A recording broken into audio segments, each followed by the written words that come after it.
요즘 학교 다니는 학생들에게는 힘든 기간입니다. 왜냐하면 시험 기간, 중간고사 기간이기 때문입니다. 대부분의 학생들은 시험 테스트를 통해 자신의 실력을 검증받기 위해 노력합니다. 좋은 성적을 받고자 다 원하잖아요. 그걸 받기 위해서는 공부해야 되기 때문에 어떤 학생들, 특별히 이제 평상시에 공부 안 하는 학생들이라도 그래도 이때만큼 밤새워 공부하기도 합니다. 그런데 한글로 똑같은 글자이지만 다른 시험, 영어로 하면 템프테이션도 있는데 오늘 아침 우리가 봉독한 예수님의 가르친 기도문에 나오는 시험이라는 단어가 그렇습니다. 이 단어는 헬라어로 바로 이 시험, 또 유혹을 뜻하는 목적격 명사인 페라이라스몬이라는 단어입니다. 저는 이 단어를 기초하여 믿는 자들이 어떻게 시험을 이길 수 있는가에 대해 말씀드리고 은혜를 나누도록 하겠습니다. 오늘 우리에게 주시는 첫 번째 메시지입니다. 시험은 누구나에게나 온다. 따라해봅시다. 시험은 누구나에게나 온다. 중간고사 같이 같은 시험은 학생들에게만 있지만 템프테이션으로서 우리를 유혹하는 이 시험은요, 언제 어디서 올지 모르기 때문에 정말 준비해야 되는 거죠. 저는 시험을 이기는 방법에 대해서 말씀드리기 전에 우리가 반드시 알아야 될 두 가지 사실부터 말씀드리도록 하겠습니다. 이거 두 가지 팩트죠. 그 첫 번째 사실은 모든 사람에게 시험이 있다는 것입니다. 인류의 조상 첫사람 아담도 그리고 마지막 아담으로 구원자신 예수님도 사단의 시험을 받으셨습니다. 성경 말씀을 묵상해 보면 인간이 받는 시험은 인간이 창조된 이후 최초의 낙원이었던 에덴 동산에서부터 있었음을 알게 됩니다. 죄 짓기 전에도 이런 시험이 있어요. 아니, 시험 때문에 죄를 짓게 된 것이죠. 여호와 하나님의 피조물의 가장 강교한 사단은 하와에게 이렇게 도전합니다. 하나님이 참으로 너희에게 동산 모든 나무의 열매를 먹지 말라 하시더냐. 창세기 3장 1절입니다. 그러자 하와는 대답합니다. 2절 3절이죠. 동산 나무 열매를 우리가 먹을 수 있으나 동산 중앙에 있는 나무 열매는 하나님의 말씀에 너희는 먹지도 말고 만지지도 말라. 너희가 죽을까 하노라 하였노라. 하와의 대답에서 놓치지 말아야 할 것이 있습니다. 하나님께서는 그렇게 말씀하시지 않았다는 거예요. 창세기 2장 17절입니다. 선악을 알게 하는 나무 열매는 먹지 말라. 내가 먹는 날에는 반드시 죽으리라. 그러고 보니 사탄은 여호와의 말씀을 정확히 알지 못하던 그녀를 이런 말로 유혹했습니다. 너는 결코 죽지 아니하리라. 하나님의 말씀과 반대되는 그런 얘기죠. 너희가 그것을 먹는 날엔 너희 눈이 밝아져 하나님같이 되어 선악을 알 줄을 하나님이 아십니다. 하나님이 너희들이 선악을 알기는 걸 원치 않기 때문에 너희들은 그걸 따오면은 하나님같이 돼서 알 수 있는데 그래서 못 먹게 하는 거다. 이런 이야기죠. 창세기 3장 4절 5절입니다. 하와는 사탄의 이 거짓말에 현혹되어 결국에는 따먹지 말아야 할 선악과를 따먹고 그것을 남편인 아내에게 주어 함께 죄를 범하게 됩니다. 아담은 더 재미있죠. 묻지도 따지도 않고 아내가 준다고 덜썩 받아먹습니다. 하나님의 말씀을 들었고 알면서도 말입니다. 예수님도 사단의 시험을 받으셨습니다. 언제요? 그가 하나님의 나라의 왕으로서 그의 공생을 시작할 때 곧 요한에게 침례를 받은 후에 성령이 이끌려 유다 광야로 가지 않습니까? 여기서 40일간 금식감으로 굶주렸을 때 사단은 3번이나 예수님을 시험했습니다.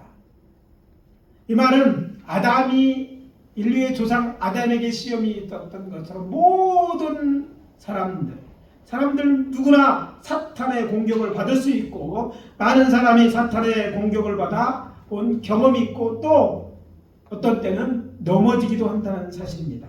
그러므로 우리는 알아야 합니다. 사탄의 시험으로부터 자유로운 사람이 없다는 것을. 그것을 알고 시험 받지 않도록 준비하고 또 시험 받을 그런 일들이 없게 해야 될 줄 압니다. 두 번째 사실은 하나님은 사람을 시험하지 않으신다는 것입니다.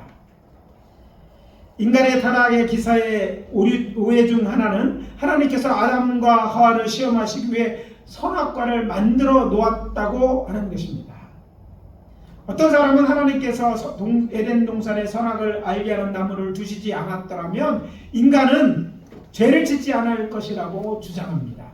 그러니까 인간 죄진 그 문제는 누구 때문에? 하나님 때문에. 하나님 만들지 말아야 될 선악과를 만들어놨다고 그렇게 생각하는 거예요. 언뜻 생각해보면 그럴듯한 주장처럼 보이지만 이런 생각은 하나님의 선하심에 대해 오해에서 비롯된 것입니다. 하나님께서는 에덴동산에 선악을 알게 하는 나무를 두시고 그 열매를 먹지 못하게 하심으로 하나님이 인간보다 상위의 존재인 더 높은 존재라는 사실을 알려주고 인간의 행복은 하나님과 인간 그리고 자연 사이에 바른 질서가 유지될 때만 주어지는 것임을 알려주기 위하여 이 선악을 알게 하는 열매를 에덴 동산의 중앙에 두셨던 것입니다. 많은 사람들이 하나님에 대해 또 오해하는 것들이 있죠. 무엇입니까? 하나님께서는요 인간을 시험하는 분이라는 것이죠. 그런 오해가 어디서 나왔는가 생각해보면 그것은 하나님의 이제 생각이 만드신 생각이 인간을 시험에 빠뜨려 죄받게 하는 분이 아니라고 말하지만 어떤 성경에는 하나님께서 사람을 시험하신 것 같은 이야기가 있고 여호와 하나님께서 또 이스라엘 시험하셨다는 말씀도 있기 때문에 많은 분들이 이런 생각을 갖고 있어요. 그러나 하나님이 원하신 것은요 인간이 선악과를 따고 죄를 짓는 것이 아니에요. 하나님의 명령에 순종하여 죄를 짓지 않는 것이었어요. 그러나 불행하게도 인간은 하나님 말씀에 불순종하여 선악과를 따먹음으로 이제 죄에 대한 심판을 받고 멸망받게 된 것이에요. 그럼 하나님은 왜 이런 것들을 만들었을까? 또 다른 이유가 있다면 그것은 인간에게 심지어 자신을 창조하신 하나님조차 하나님의 말씀에 대하여 거절할 수 있는 그런 자유의지를 지닌 인간을 이제 삼기 위해서 이런 것을 허락하신 것을 알게 됩니다. 먼저 이런 여러 가지 말씀에 비추어서 우리가 깊이 생각해야 될 것이 있습니다. 사람들이 이제 하나님께서 인간을 시험한 것 같은 이야기, 특별히 창세기 22장 1절 이하에서 아브라함에게 하나님께서 내 아들 그것도 사랑하는 독자를 모리아 땅으로 가서 자신에게 번제로 바치라는 이 사건을 들고 이야기할 때가 많습니다. 생각에 따라 이것은 아브라함을 시험에 빠뜨리는 것처럼 보일 것입니다. 그러나 그 결말을 통해 볼 때 여호와 하나님께서는 아브라함 믿음을 테스트, 즉 시험하기 위한 것이지 결코 유혹하여 넘어뜨리려 죄짓게 하려고 버리신 일이 아니라는 것을 알게 됩니다. 그래서 우리가 결론을 봐야 돼요. 하나님의 목적이 뭐냐? 이것을 주신 것은 어쩌면 이게 시험이라고 말할 수 있지만 실질처럼 넘어뜨리려고 하는 것이 아니라 죄짓게 하려는 것이 아니라 그를 복주시기 위해서 또 그를 통해서 그의 믿음의 의 그리고 그를 통해 구원자 예수를 보낼 것인 걸 알게 하기 위해서 하나님이 일을 행하셨지 결코 저를 죄짓게 하려고 하신 것이 아니라는 사실을 기억해야 될 것입니다. 또 출애굽기 20장 20절에 보면 모세가 백성들에게 말합니다. 두려워하지 말라. 하나님의 임하심은 너희를 시험하고 너희를 경유하여 범죄하지 않게 하려 하심이라. 분명히 너희를 시험한다는 말씀이 있네요. 이 한국어라는 게 그렇습니다. 똑같은 단어이지만 다른 의미가 있는 것이 이런 데 오해가 있을 수 있지만 여기서 생각해야 될 것이 있습니다. 사단처럼 이렇게 저들로 죄를 짓게 하려고 이것은 템프테이션, 그 시험하시는 것이 아니라 저들로 범죄하지 않기 위해서 말씀하시는 것이라는 것입니다. 그러니까 이스라엘에게 자신을 나타내시고 율법을 주신 것도 저들의 믿음의 시험을 테스트하여 구원받을 만한 믿음을 갖게 함으로 마침내 즉 결국 복을 주시기 위하여 그렇게 하신 거예요. 그래서 의도를 잘하니 우리가 템프테이션이라고 이야기하는 시험은요, 목적이 저들을 죄짓게 하고 벌받게 하고 힘들게 하는 것이에요. 그러나 테스트는요, 이와 다릅니다. 목적이 선한 것입니다. 실력을 알게 하고 정말 원하는 단계까지 이르도록 하는 믿음에 이르도록, 그래서 마침내 하나님의 축복하려고 하고 복받게 하려고 하시는 것이 이라는 것 사실을 기억할 때 우리는 시험을 하나님께서 하시지 않는 분이라는 것들을 믿어야 될 줄 압니다. 특별히 이런 말씀에는 야고보 사도의 말이 이런 것들을 확증해 줍니다. 시험을 참는 자는 복이 있나니 이런 시련을 견뎌낸 자가 주께서 자기를 사랑하는 자에게 약속하신 생명의 면류관을 얻게 하는 것이기 때문이라. 사람이 시험 받을 때 내가 하나님께 시험을 받는다 하지 말지니 하나님은 악에게 시험을 받지도 아니하시고 친히 아무도 시험하지 아니하시느니라. 야고보서 1장 12절 13절입니다. 여기서도 시험은요, 템프테이션이라는 말을 써서 한 거예요. 아무도 넘어뜨려 유혹해서 죄짓게 하려고 하는 그런 하나님이 아니랍니다. 여기에는 우리가 하나님의 선하심이 이 그런 그 하나님에게 우리에게 시험 우리가 테스트하는 것이 선한 것임을 알 수 있는 거예요.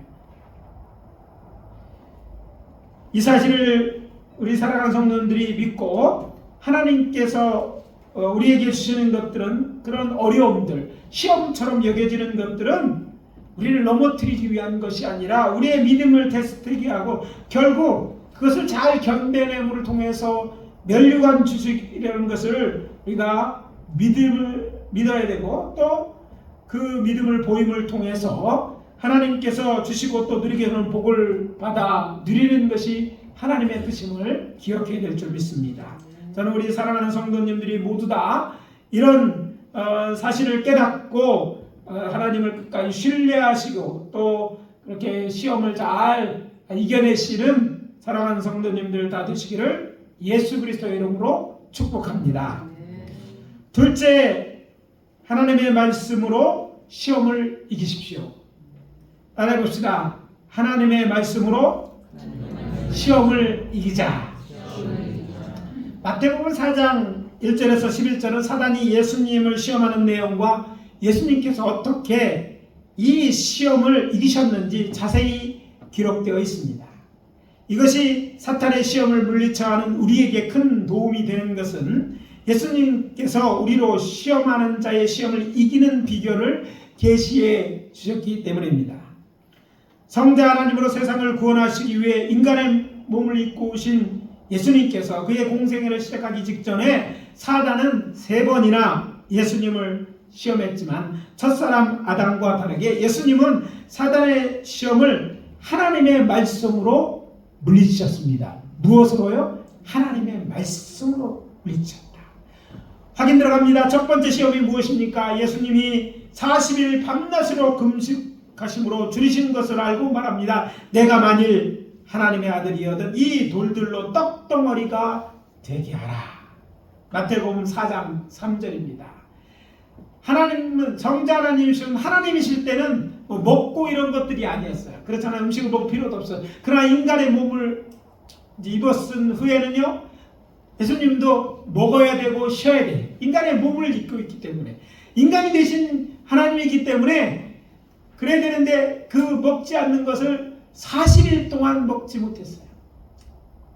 자, 여러분들 어떤 이들은요, 한 끼도 못 먹는 분, 굶는 거를 참지 못하는 분이 있어요. 제가 처음 금식한다고 작정했을 때 저희 모친대는 최정인 권사님 하신 말씀이 있어요. 제가 금식한다고 얘기했는데 음식을 찾고 밥 먹으라고 부르시는 거. 아니 제가 금식한다고 그랬는데 왜 밥은 차리냐고 그랬더니 야 너는 여태까지 한 끼도 걸은 적이 없잖아. 그런 네가 어떻게 밥을 굶어가면서 야 먹어가면서 해? 막 이렇게 얘기하시더라고요. 사실이요 저는요 하루 세 끼는 꼭 먹어야 되는 삼식주의자였어요. 그래서 아무리 늦게 집에 저녁도 11시가 넘더라도 이건 안 먹으면 평생 다시 먹을 기회가 없다 생각해서 꼭 찾아 먹었던 사람. 안 주면 해서 먹고 찾아 먹었어요. 그런 제가 금식한다 그러니까 믿어지지가 않았던 거예요. 여러분 생각해 보십시오. 한 3일쯤 굶었다고 생각해 보십시오. 어떻게 되겠습니까? 여러분 이렇게 굶고 보면요 그 맛있는 냄새가 어디서 나더라도요 입안에 침착 돕니다. 배가 더 고파지죠. 이런 게 보통이에요. 근데 3일도 아니고 열흘들이 아니고 40일을 금식해요. 우리가 흔히 생각하는 사람들이 특히 목회자들이나 성도들이 하는 40일 금식 기도는요 예수님이 했던 40일 동안의 금식 기도와 다릅니다. 무엇이 달랐을까요? 예수님은 물도 잡수시지 않는 정말 그 극단적인 상태, 그런 40일 동안의 상태까지 가서 정말 가면서 40일 동안 기도하셨다면 우리가 하는 기도는 금식기라고 말하는 기도는요 물은 먹는 거예요. 여러분 물도 안 먹는다면 5일이 고비입니다. 그리고 7일이 넘으면 생명에 위독합니다. 그러니까 보통 사람 할 수 없는 그런 극단적인 그런 굶주림 가운데 있었던 거예요. 그런 그에게 사탄이 말합니다. 만일 내가 하나님의 아들이거든 이 돌들로 떡덩이가 되는 하나님이기 때문에 하나님의 아들은 하나님이잖아요. 하나님이기 때문에 그렇게 할 능력이 있습니까? 없습니까? 있으십니다. 그러니까 그렇게 하라는 거예요. 문제는 누구의 말에 그것이 사단의 말이기 때문입니다. 만일 내가 하나님의 아들이거든 하나님의 아들이니 네가 조금이라도 의심이 있다면 그렇게 하라는 거예요. 그러니 결국 예수님으로 하여금 자신이 하나님의 아들인 것을 증명해 보이기 위해 뭔가 행동하게 함을 통해서 당신의 즉 사탄의 말을 듣게 하려는 그래서 하나님의 말씀을 따라 사는 것이 아니라 사탄의 말을 들음을 통해서 저를 시험하기 위한 것이었어요. 그런데 예수님은 그 속임수에 넘어가지 않았어요. 대신 예수님은 뭐라 말씀하십니까? 신명기 8장 3절에는 하나님의 말씀을 인용해 이야기하십니다. 사람이 떡으로만 살 것이 아니요 하나님의 입으로부터 나오는 모든 말씀으로 살 것이니라 하였느니라. 여호와 하나님께서 이 진리를 당신의 백성 이스라엘로 알게 하기 위하여 애굽에서 이끌어내신 후에 광야에 30일을 지날 때까지 아무것도 광야에서 얻지 못해 얻을 수 없는 광야로 인도하신 거예요. 이제 양식이 다 떨어졌을 때 준비한 양식이 없어졌을 때 이제 먹을 것이 없는 그들에게 왜요? 하늘에서 만나를 내려 먹이신 것입니다. 하늘에서 양식을 내렸다는 거예요. 이것은 사람이 살기 위해 먹어야 할 양식은 참된 양식은 하늘로부터 내려지는 하늘 양식 곧 하나님의 말씀을 먹어야 되는 것을 알게 하기 위함이었어요. 영적인 이 교훈을 알게 하기 위해 그리하신 것입니다. 여러분 우리가 살 때는 여러분 먹어야 사는 것은요 이 세상에 육신의 있을 때에 관하지만 진정한 우리로 죽게 하고 살게 하는 것은요 하나님의 말씀을 먹느냐 안 먹느냐 이거를 세상 사람들은 알아야 됐어요. 하나님의 백성들은 알아야 됐기 때문에 그것을 알게 하려고 하나님께서 광야에서 저들을 농사지을 수 없는 광야로 인도하고 그곳에서 저들을 먹이셨는데 저들이 광야에서 40년 동안 농사짓지 않고 남의 걸 빼앗지도 않고 살 수 있게 하신 거예요. 날마다 이 양식을 거두므로 하늘에서는 하늘 양식인 만나를 거두어 먹음으로 이제는 그런 경험이 없었어요. 그래서 만나라는 이름은요 만누라는 히브리에서 왔어요. 뭐냐면 이게 뭐지? 라는 뜻이에요. 이게 뭔지 알 수 없으니까 이게 뭐지? 하는 거야. 만나서 만나가 아니라 뭔지 몰라서 그렇게 불렀기 때문에 그것이 이름이 된 거예요. 근데 그것이 내릴 때 날마다 그걸 거두게 하셨고 거두어서 하루치만 거두어서 먹게 하셨고 단 안식일이 되기 전날에는 이틀치가 되어도 그 다음날 상하지 않게 하셔서 살게 하셨어요. 그래서 광야에서 이스라엘은 만나를 먹고 살았습니다. 오늘 하나님의 백성으로 믿음으로 산다는 것, 정말 산자가 된다는 것은요, 우리가 예수를 구원받은 것으로 충분하지, 예수를 구원받은 자답게 우리의 영적 생명을 유지하게 하나님 말씀을 매일 먹어야 됨을 우리에게 계시해 주는 것입니다. 그래서 이 말씀을 통해서 저를 반박했을 때 사단은 이 자기의 계략이 이제 실패한 것을 알고 두 번째 시험을 합니다. 그러기 위해서 그를 먼저 어떻게 합니까? 예루살렘 성, 거룩한 성 예루살렘 성전 꼭대기에 세우고 말합니다. 6절입니다. 내가 만일 하나님의 아들이여든 뛰어내리라. 기록되었을 때 그가 너를 위하여 그의 사자들을 명하시리니 그들이 손으로 너를 받들어 발이 돌에 부딪히지 않게 하리라. 내가 정말 하나님의 아들이면 시험해 오라는 거예요. 예루살렘 성에 성전산이 있습니다. 지금도 가면 성전산이 있는데 그 성전산 남쪽과 서쪽이 맞닿아지는 이 코너에 예루살렘 성에서 이 코너가 제일 높은 곳이고 거기에서 나팔 부는 곳이 있습니다. 고고학적으로 증명된 것은 이곳에 나팔 부시는 곳이라는 그런 글자가 히브리어가 쓰는 돌이 발견됐기 때문에 예루살렘 박물관에 가면 지금도 볼 수 있어요. 그곳이 제일 높은 곳이었는데 그곳에서 그래서 사람들은 대제사장들이 성전에서 뭔가 할 때 그것을 알리기 위하여 나팔을 불거나 파수꾼이 이 성에 위험이 있을 때 그곳에서 나팔을 드는 거예요. 제일 높은 데서 나팔을 불면 성 전체가 금방 어떤 위기가 있든지 어떤 일이 있다는 걸 알 수 있는 그곳에요. 그곳에 제일 높은 그곳에 세웠어요. 왜냐하면 그곳은 골짜기가 있는 곳이에요. 골짜기에다가 성을 샀으니 그게 제일 높은 곳이었는데 그곳에 세우고 말하는 것입니다. 네가 하나님의 아들이면 뛰어내리라. 네가 하나님의 아들이면 뛰어내려 그것을 증명하라는 것으로 저를 시험하는 것입니다. 그러자 예수님이 말씀하십니다. 또 기록되었을 때 주 너희 하나님을 시험하지 말라 하였느니라. 신명기 6장 16절입니다. 사탄은요 뛰어내리라고 이야기하면서 성경 말씀을 인용해가면서 예수님을 시험했지만 예수님은 다른 말씀, 곧 주 너희 하나님을 시험하지 말라는 이 말씀을 들어 왜 하나님을 시험하라고 하느냐 이렇게 말하고 시험하는 죄를 범하지 않은 것입니다. 이제 하나님을 시험하는 자 고운마귀는 다시 예수님을 데리고 지극히 높은 산으로 갔다고 얘기합니다. 근데 당시 이제 유대인들에게 지극히 높은 산은요 만년설에는 이 헬몬산이에요. 아마 그곳으로 수정되는 것인데 아무튼 그곳에 저를 갑자기 데려간 다음에 천하만국과 영광을 보여주며 말합니다. 만일 내가 엎드려 경배하면 이 모든 것을 내게 주리라. 마태복음 4장 9절입니다.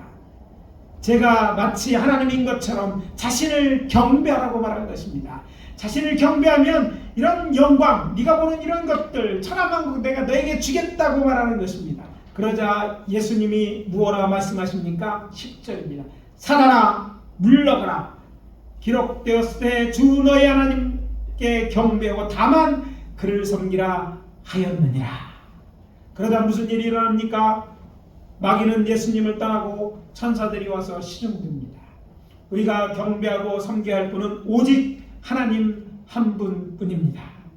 이렇게 예수님은 사단의 시험을 이기고 승리하신 후에 갈릴리에 돌아가 복음을 전파하기 시작하셨습니다.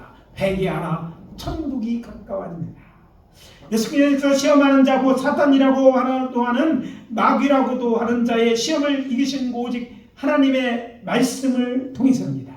이 이야기가 우리에게 주는 메시지가 무엇입니까? 사단의 시험을 이기는 방법은 하나님의 말씀을 믿고 그 말씀에 순종하여 말씀대로 살아갈 때 이길 수 있다는 거예요. 하나님 계신 우리 하나님께서 이제 참 하나님이시며 그 뜻을 알고 실천하는 것이 하나님의 백성이 시험에 들지 않고 또 사단을 물리치는 방법입니다. 그래서 말씀드립니다. 하나님 말씀을 잘 알기 위하여 하나님 말씀을 배우는 일을 게을리해서는 안 됩니다. 설교 말씀 일주일에 한 번 듣는 것으로 충분하지 않아요. 뭐 해야 됩니까? 하나님 말씀을 계속해서 내가 읽고 들어야 되는 거예요. 칼과 창이 날이 서 있지 않으면, 즉 날이 새어 날카롭지 않으면 상대방을 제어할 수 없습니다. 아니 칼가사가 아무리 날펴도 잘 숙달되어 있지 않으면 그것을 제대로 사용할 수 없어서 상대방을 오히려 공격을 당하고 어려움을 당할 수 있잖아요. 마찬가지입니다. 우리가 하나님 말씀을 알되 잘 알아야 되는 거예요.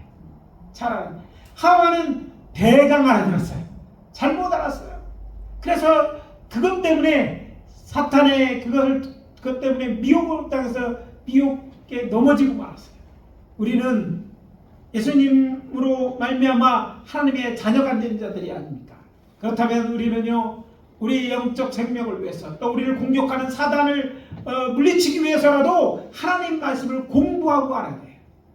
우리 교회는 하나님의 말씀과 성령의 은사, 기도함을 강조하는 교회입니다. 안타까운 것은 저희들 오순절 같은 말씀보다는 성령의 역사를 더 강조해요. 또 장로교는 기존 신의 특징은요, 성령의 역사보다는 하나님의 말씀을 강조해야 돼요. 사실 둘 다 강조해야 맞습니다. 우리는 하나님의 말씀을 알되 잘해야 돼. 그래서 교회는요, 학교와 같아.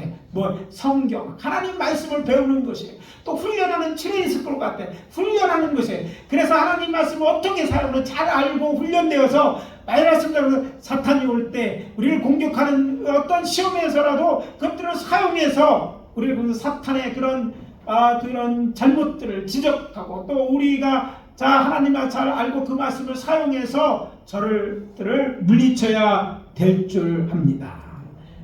그래서 말씀드립니다. 하나님 말씀에 순종하는 것이 하나님을 사랑하는 것이요, 동시에 우리를 시험하는 들로부터 우리의 영혼을 지키고 가정과 교회의 평화와 영원한 하나님에 들어가는 길임을 믿고 순종하게 되시기를 예수 그리스도의 이름으로 축복합니다. 축복합니다. 마지막으로 시험에 들지 않게 기도하십시오. 따라해 봅시다. 시험에 들지 하지 않게 기도하자. 본문은 예수님께서 당신의 제자들이 자신들에게 기도를 가르쳐달라고 요구했을 때 예수님께서 가르친 기도문으로 여기서 교회는 이것을 주기도문이라고 부릅니다. 흥미로운 사실은 주기도문을 분석해보면 먼저 기도의 대상이 누구인지 나옵니다. 즉 우리의 기도의 대상은요, 여호와 하나님이십니다. 즉 하늘 아버지라고 전제한 후에 먼저 구해야 할 것이 있음을 언급하고 있습니다. 먼저 구해야 될 것이 있어요. 먼저 구해야 할 게 뭡니까? 하나님의 나라와 의를 구하는 것입니다. 또 하나님의 뜻이 땅에서 이루어지도록 기도하는 거예요. 이것이 먼저 해야 될 것입니다. 하나님 것을 먼저 할 때 우리의 기도도 또 들어주는 이 기도를 먼저 구하고 난 다음에 그 다음에 성도들 자신을 위해 구해야 될 것에 대해 언급했는데 첫 번째가 일용할 양식입니다. 사랑하는 성도 여러분, 일용할 양식, 원어로 보면 내일 먹을 양식으로 번역할 수도 있는데, 여러분 내일 먹을 양식 때문에 걱정이 된다면 정말 하나님 앞에 이런 문제 걱정되지 않도록 축복해달라고 기도하시기를 바랍니다. 아니, 내일 먹을 양식이 있게 기도하시는 것, 정말 하나님이 당신의 자녀들을 굶주리는 게 뜻이 아니잖아요. 하나님께 기도하는 자의 기도를 들으실 줄 압니다. 그리고 또 두 번째가 우리에게 죄 지은 자를 사여달라고 기도하는 거예요. 죄 지은 자를 용서하는 것. 또 이런 기도가 필요한 일이고, 또 우리의 죄로부터 자유하는 더 방향이 있어야 될 그런 일인 것입니다.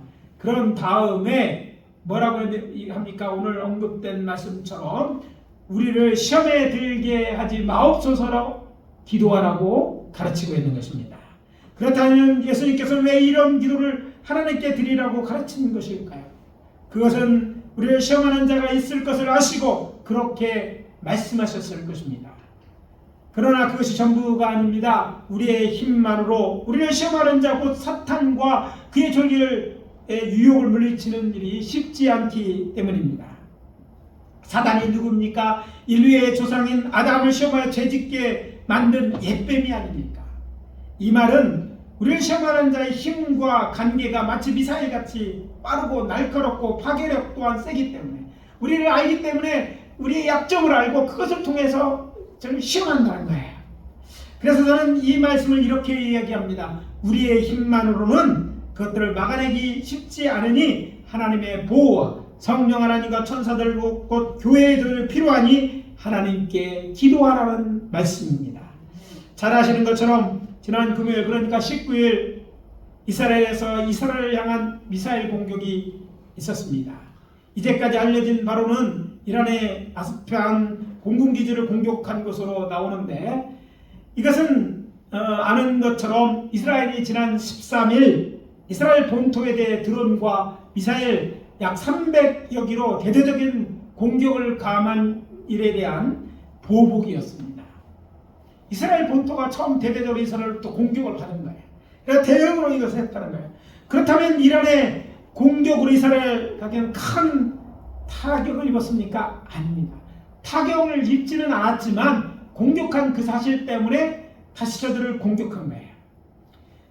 이스라엘의 방어들과 방어무기들과 또 우방기 군함에서 발사된 요격 무기로 인해서 이란에서 이제 발사한 탄도미사일이나 순항미사일 그리고 또 드론 이런 것들 300개 중에 거의 99%를 맞추어 떨어뜨렸어요. 파괴했어요. 단지 몇 발만의 미사일만이 이스라엘 군사기에 떨어졌고 그나마 인명피해는 한 사람도 없었다고 합니다. 저는 요즘 이 설교를 준비해서 자세히 우리나라에도 이런 요격 미사체가 이제 여러 가지 준비된 걸 보고 참 마음이 든든하다는 생각을 하겠습니다. 요격을 위해서 잘하는 것은 천궁이라든지 다련의 천무 같은 것들이 있고 또 SM이라면은 그런 높은 고도에서 타격할 수 있는 무기도 개발해서 장산 중에 있습니다. 더욱더 놀라운 것은요, 이번에 이스라엘이 하루 이란의 공격을 이제 이런 미사일과 드론 공격을 방어하는 데 쓴 예산이 하루 쓴 것이 이스라엘 전체 1년 국방 예산의 10%라는 거예요. 여러분 방어한다는 건요 돈이 엄청나게 든다는 것을 의미합니다. 그런데 한국에 여러분 들으셨겠지만 한국에서 최초로 레이저빔 20kW짜리 레이저빔을 쏴서 드론 같은 이 작은 비행기를 떨어뜨리는 것들이 이제 알려지면서 이스라엘에게 이것도 수출하는 길이 열린 것 같아요. 왜냐하면 돈이 너무 많이 드는 거예요. 드론 같은 거는 싸게는 몇십만 원짜리 이런 드론에 폭탄을 싣고 오는데 그걸 한 달당 쏘는데 5만 원, 높이 쏘는 것들은요 한 기당 45억 이런 것들을 쏴서 떨어뜨리는 거 비효율적이잖아요. 그래서 쓰면 고갈날 수 있는데 이걸로 인해서 이제 쏴서 떨어뜨리는데요. 레이저 빔 한 번 쏘는데 얼마라고 해요? 1,300원이라고 그러던가. 그러니까 하나 맞춰 떨어지는데 완전 쏘는 것보다 아주 헐값이죠. 게다가 자수 쏘는 거 또 한국에서 이거랑 계약하는 거는요 시험 사격을 했는데 100% 명중률을 보인 거예요. 이제 레이저 무기 한국이나 여러 나라가 개발하고 있지만 상용화되고 이게 다량 생산에 들어가니 이게 처음인 거예요. 그래서 이스라엘이 이제 계속 그들이 10여 일만 공격하면 더 이상 돈이 없어서 무기를 살 수 없고 그것을 쏘지 못하는데 이것으로 대체하면요 정말 중요한 것들만 미사일로 쏴서 떨어뜨리고 드론 같은 작은 것 허접한 것들은 레이저빔으로 파괴할 수 있으니까 얼마나 그들에게 좋은 소식입니다. 그러니까 우리나라에도요 그냥 있는 이런 것들이 있어요. 좋은 레디하고 심지어 우리나라가 이제 방어하기 전투기까지만 생산하는 그런 나라가 되지 않습니까? 또 놀라운 소식은 2023년도에 전 세계 군사력 중에 우리나라가 6위였는데 올해는요 5위로 올라갔어요. 미국이나 중국 그리고 소련, 인도를 제외하고 그 다음이 우리나라의 군사력으로 평가됐다는 이야기를 들었어요. 그만큼 우리가 조금 그래도 안심해더라고요. 우리 걱정되잖아요. 장사적통에서 쏘게 되면 이게 서울 어디에 떨어질지 모르잖아요. 여러분 계룡대가 있어서 고마운 것도 있지만 계룡대가 있어서 대전도 타켓입니다. 세종시 행정수도가 있으니까 또 타켓이에요.